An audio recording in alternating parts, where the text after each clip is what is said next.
After a beautiful summer trip throughout Hungary and Romania, I continue tasting grape varieties from Hungary you probably have never heard about. Today it's Ezerjó. Even in the 1970s, up to the 1980s, this has been Hungary's fourth most planted grape variety with somewhere between 15 and 17,000 hectares. It is like a high yielding variety, early ripening, so we can totally understand that until 1990 when, let's say controllable mass production was very important for the government, for the regime, that this grape variety actually has been in fashion. Since then had a little bit of a decline, and today something that we can call for like a Hungarian unicatum, so something that really Hungary is only known for. And even here it is not a grape variety that we just encounter randomly all over the country. So I found it by accident when I stopped by in Somló again, this volcanic region in northwest Hungary, which is actually famous for the Juhfark variety. Check the show notes for our interview with Kis Tamás if you're interested in that. But on the way to Slovakia, I stopped by the Somló wine shop again, and Catherine said, "Oh, I have something interesting for you." Every time I stop there, obviously she has something interesting for me.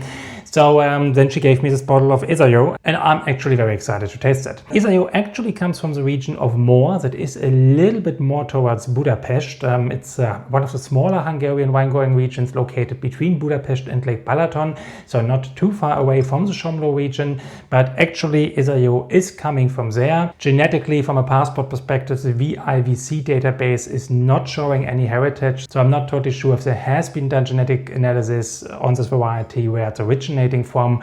Also in the Wine Grapes Encyclopedia from 2010, written by Jancis Robinson, Julia Hardig and José Villarmo, there is no real reference to what the genetic heritage of the variety is. However, the VIVC actually states that harsh Levalu is one of the many synonyms that have been used for the grape varieties throughout time, so there might have been some confusion because it looks similar.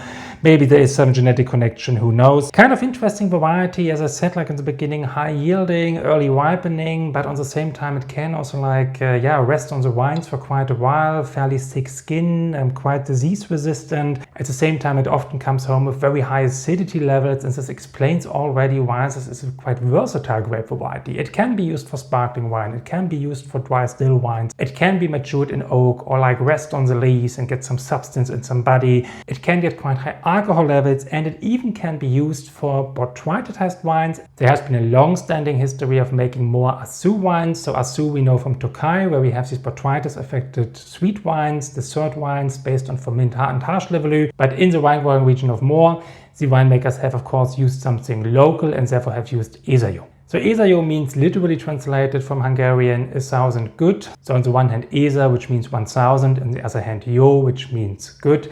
So 1,000 goods, or sometimes also like translated to 1,000 blessings.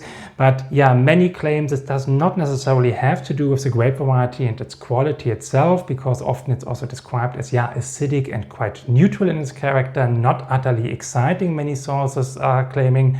So we will see once we get into glass what we have there. But the hypothesis is rather that this name 1,000 good refers to that the grape variety is early ripening and high yielding, and this has been throughout history usually be seen as a good sign, because high yields and like stable yields and stable harvests was more important than quality grape production. Quickly about the winery, it's called Kőfejtő, super interesting, founded in 2008 by a guy called Peter Todt.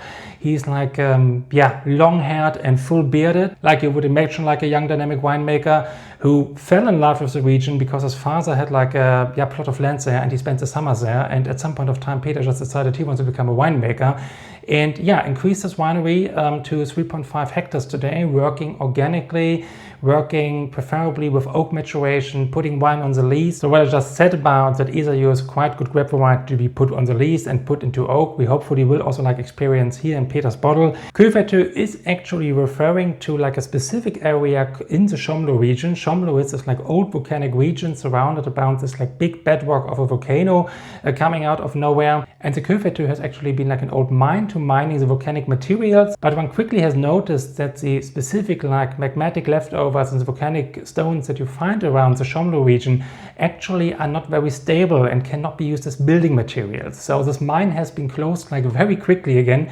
On the other hand, this is a kind of volcanic stone that is extremely feasible for winemaking, because it is exactly not as compact as volcanic material we find in other regions, and here it is like advantageous for for the wine grapes, for example, because the roots actually can go fairly nicely through the material and really connect to the magmatic and the volcanic soil. And this is also claimed to be one of the reasons why the wines from the Somló region actually are so great in minerality, so precise and fresh. But now let's see how the Ezerjó variety by the Kőfejtő winery is in the glass. So first and foremost, we see, yes, definitely this is something that got some ripeness, and the Somló wine region is extremely hot actually. I just have been there like a couple of weeks ago, and the last 10 years of summers have been extremely aggressive.